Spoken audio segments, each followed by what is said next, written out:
The DL out on the hill tonight with the start. They all watch the Mike Pagliarulo show against the Chicago White Sox. But first, the preview, the Joel Skinner show. He's 183 hitter. Takes a Joe Niekro slider out in the second inning. And, yeah, with two aboard, the Chi Sox make it a 3-1 lead. Bottom of the third, Don Mattingly connects off Floyd Bannister and wraps it down the right side. Yeah, around the foul pole.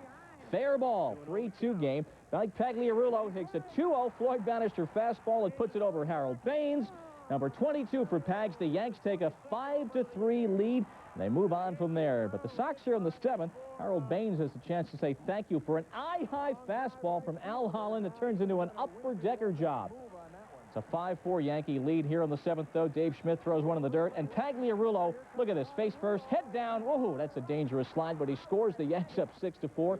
And then in the eighth inning, Pagliarulo singling to right his third hit of the night, bringing in Mike Easler. The Yankees win at 8-4. Pags is the hitting star. Niekro off the DL gave up 7 hits in 5 innings tonight. The Yankees have won 6 of 7, and Righetti now his 21st save as he pitched 2 innings to close it out.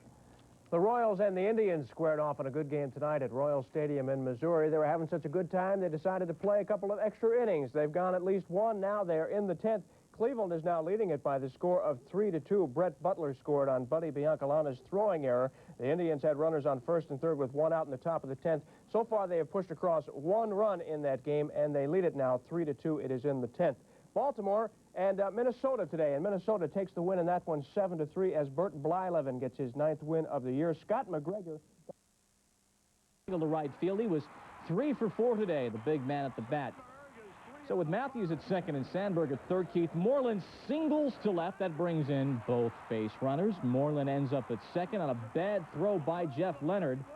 And the Cubs have a 2-0 lead. Yeah, safe there at second. Bottom of the second with Sean Dunston on first. Giants still having a little trouble in the field. Martinez flies to Leonard.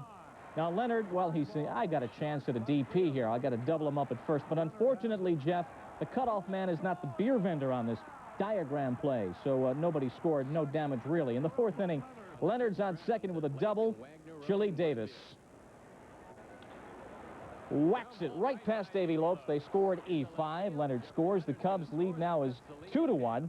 Scott Sanderson, though, had a nice day on the hill. Retired the first 11 men he faced there in the 7th inning. Gets Chili Davis. And for Scott Sanderson, a season-high 9 strikeouts in Chicago. Makes the top of the West a little bit more interesting with a 2-1 win. And Lee Smith, a couple of perfect innings of relief today. So the Giants leave the door open for the second-place Houston Astros, and they pick up a win tonight by proving that the New York Mets are human after all. The Mets were beaten tonight. Not only were they beaten, they were shut out for the first time this season. Bob Knepper and the Astros turned the trick tonight in the Astrodome. It was a scoreless pitcher's duel for the first 6 frames. Ron Darling with the bender there to get Kevin Bass. Sit down, Kevin. Now his counterpart, Bob Knepper, just as tough. He puts a whiff on Darryl Strawberry with a fastball right there. Astros finally tallied in the 7th with the bases loaded. Catcher Alan Ashby at the plate. Lines one into the hole between first and second. Denny Walling scores. Strawberry comes up throwing, but Davis is coming in as well. 2-0 Astros. Houston got an insurance run in the 8th with 2 on, 2 gone. Tony Walker rips one down the line off Doug Sisk. Glenn Davis scores again. Walker is in with a double. It was 3-0 at that point. Astros. That's all powerful. The Mets could do nothing tonight against Knepper.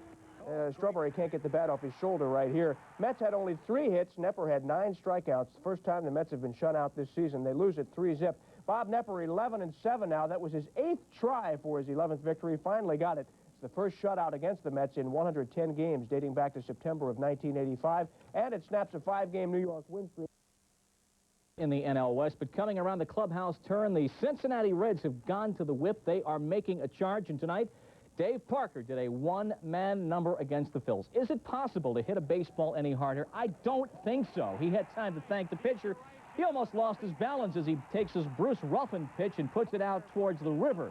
His 17th homer, 4 RBIs for Parker tonight. The Reds nursing a 1-run lead. Tying runs on second. 2 outs in the 9th. Luis Aguayo single to right off John Franco. The base runner is Wilson. Parker's relay to the plate, and the play at the plate, Bo Diaz lunging to make the tag. They call him out at the plate.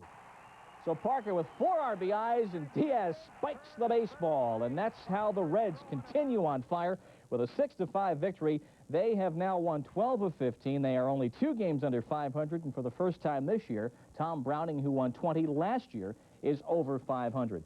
Padres and the Pirates had a slugfest. The Big shot a 3